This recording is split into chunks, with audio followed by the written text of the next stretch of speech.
So hello guys, इस video में आपको बताने वाले कि आप वर्गमूल तथा घनमूल कैसे लगा सकते हैं। तो वर्गमूल के लिए क्या होता है कि वर्गमूल यहाँ पे आपको ऐसे दिया होता है और घनमूल में क्या दिया रहता है, यहाँ पे क्यूब दिया रहता है, इसकी घात 3 अंडर रूट के ऊपर लगा रहता है। तब आपको पता होना चाहिए ताकि ये हमको यहाँ पे इसका घनमूल ज्ञात करना है और ये होता है वर्गमूल जिसके ये अंडर रूट में रहता है। तो इसको हम ज्ञात करने की कोशिश करेंगे।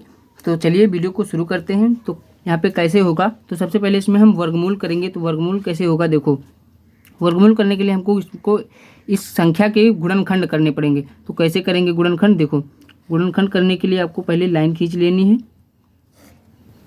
लाइन खींचने के बाद तो देखो अब यहाँ पे लिखना है 1296 का हमको गुणनखंड करना है। तो 2 से अगर हम सबसे पहले हमको देखना पड़ता है कि इसमें हम किस संख्या से ये करता है। हमको छोटी से छोटी संख्या से पहले हमको इसको काटना होता है। तो हम इस 2 से इसको काटेंगे तो इसको यहाँ पे देखो 12 है, तो 12 कितने बार में कटेगा, 6 बार में कट जाएगा। और यहाँ पे 9 है, 9 कितने बार में कटेगा, 4 बार में, 8 हो जाएगा। और यहाँ पे 1 बचा तो 1 हम इसको दे देंगे तो ये कितना हो जाएगा, 16। तो जब 16 हो जाएगा तो 16 में से 8 अगर 2 का भाग करेंगे तो 8 बार में ये जाएगा। तो फिर से हम इसको 2 से भाग करेंगे, तो 2 से करेंगे तो यहाँ पे ये कितने बार में जाएगा, 3 बार में। और यहाँ पे 4 है तो ये 2 बार में, और ये 8 है तो 4 बार में। तो उसके बाद फिर हम 2 से करेंगे तो यहाँ पे 3 है तो 1 बार में जाएगा। और यहाँ पे एक यहाँ पे एक्स्ट्रा बच रहा है तो वो हम इसको 2 को दे देंगे तो 12 हो जाएगा। तो 12 में अगर भाग करेंगे 2 का तो 6, और इस 4 में करेंगे तो 2। उसके बाद फिर इसी प्रकार से 2 का फिर 8, और यहाँ पे 1 बचेगा।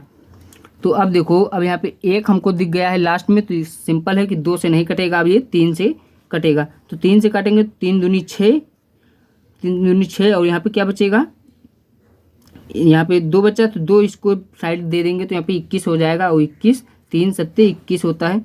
उसी प्रकार फिर आगे फिर 3 से अगर हम काटेंगे तो यहाँ पे ये 9 बार में कट जाएगा। और फिर 3 से काटेंगे तो 3 बार में, और फिर 3 से काटेंगे तो 1 बार में। तो ये यहाँ पे आपको अब क्या होगा, देखो हमको गुणन सबके यहाँ पे सारे को लिख लेना है, कितने गुणनखंड हमको मिले हैं। 2 गुणे 2 गुणे 2 गुणे 2 गुणे 3 गुणे 3 गुणे 3 गुणे 3, यहाँ पे हमको इतने मिले हैं। तो अब यहाँ पे हमको गुणनखंड यानी कि स्क्वायर रूट हमको ज्ञात कर रहा था, तो हमको यहाँ पे 2 के फैक्टर करेंगे, 1 2 3 और 4। यहाँ पे देखो सेम सारे हैं, तो यहाँ पे इसका 2 1 उतार लेंगे, और इसका भी 1 2 उतार लेंगे, और इसका 3 उतारेंगे, और इसका 3 उतारेंगे। अब इन चारों का गुणा कर देंगे और जो भी संख्या आएगी उसका ये स्क्वायर रूट है, ठीक। तो यहाँ पे उसका ही स्क्वायर होगा ये, और उसका ही वर्गमूल होगा। तो यहाँ पे गुणा करेंगे 3 2 दूनी 4, और 4 3 12, 12 3 36, यानी कि इसका जो वर्गमूल होगा वो कितना होगा दोस्तों, 36 होगा। तो 36 होगा। तो इसी प्रकार से यहाँ पे इस दूसरे क्वेश्चन को भी सॉल्व करेंगे, जो कि हमको क्या करना है, इसमें घनमूल ज्ञात करना है। तो देखो तो घनमूल कैसे ज्ञात होगा, घनमूल के लिए हमको देखो सेम वही प्रोसेस करना होगा जो कि हमने इसमें किया है। सेम हमको वही चीज़ इसमें भी करनी, गुणनखंड इसमें भी करना है। तो उसके लिए हम पहले गुणनखंड की लाइन खींच लेंगे। उसके बाद यहाँ पे लिखेंगे क्या है कि 4600 और 656, इसका हमको गुणनखंड करना है। छोटी से छोटी संख्या से हमको इसका गुणनखंड करना है। तो छोटी संख्या क्या होगी, 2 ही होगी। तो 2 से करेंगे तो यहाँ पे 2, और यहाँ पे क्या हो जाएगा 3, और फिर यहाँ पे भी 3।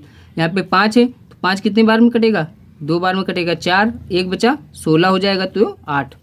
फिर 2 से काटेंगे तो यहाँ पे क्या बचेगा 1, और 1 यहाँ पे भी बचेगा। उसके बाद ये इसको दे जाएंगे तो 13 हो जाएगा। 13 में से अगर भाग करेंगे 6 का तो 12, यानी कि 6 बार में कटेगा। फिर यहाँ पे 1 बचेगा, 1 फिर इसको देंगे तो ये हो जाएगा 12, तो ये 6 बार में कट जाएगा। और यहाँ पे क्या बचेगा 4।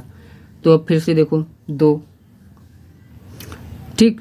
अब फिर 2 से करेंगे तो यहाँ पे क्या है, 2 संख्याएं हैं, 11 हो जाएगा। तो 11 अगर काटेंगे तो 2 पंची 10, 5 बार में कटेगा, 1 बचा तो यहाँ पे इसको दे देंगे तो ये 16 हो जाएगा।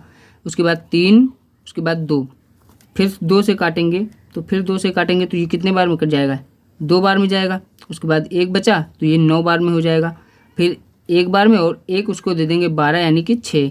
उसके बाद फिर 2 से काटेंगे तो 2 एकम 2 और 9 है तो 9 कितने बार में जाएगा, 4 बार में। 4 यहाँ पे 1 बचा तो 5 10 और उसके बाद 1 बचा तो 16 के 8। ठीक, तो ये हो जाएगा इसमें।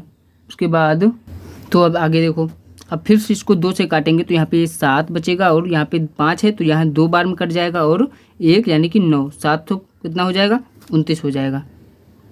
ठीक, अब ये 729 हो जाएगा। अब किससे कटेगा, अब ये किससे कटेगा, अब ये 3 से कटेगा क्योंकि 9 आ गया है लास्ट में तो 3 ही से ही कटेगा। 3 दूनी 6 यानी कि 2, यहाँ पे 1 बचा, 3 चौक 12 और यहाँ पे 3। उसके बाद 3 का फिर से अगर काटेंगे तो 3 एकम 3 और 24 और यहाँ पे क्या बचेगा 1, क्योंकि यहाँ पे 1 3 एकम 3 हो जाएगा। उसके बाद फिर 3 से काटेंगे तो 3 दूनी 6 और यहाँ पे 2 बचा तो 2 इसको दे देंगे 21, 3 9 27। तो उसके बाद फिर 3 से काटेंगे तो ये 9 बार में कट जाएगा और फिर 3 से काटेंगे तो ये 3 बार में और 3 से काटेंगे तो 1 बार में। तो अब यहाँ पे इसके गुणनखंड निकालेंगे। कितने गुणनखंड हैं इसके, 2 गुणे 2 गुणे 2 गुणे 2 गुणे 2 गुणे 2। ठीक, और उसके बाद गुणे 3 गुणे 3 गुणे 3 गुणे 3 गुणे 3 गुणे 3। यहाँ पे कितने हैं, 6 हैं, 6 2 भी हैं और 6 3 भी। तो इसको हमको बनाना है 3 3 का, यहाँ पे एक कॉलम बनाना है, 1 2 3 बन गया। क्योंकि यहाँ पे हमको वर्गमूल नहीं ज्ञात करना है, यहाँ पे हमको घनमूल ज्ञात करना है, इसलिए हमको ऐसा करना ही पड़ेगा ताकि हमारा आंसर आ सके।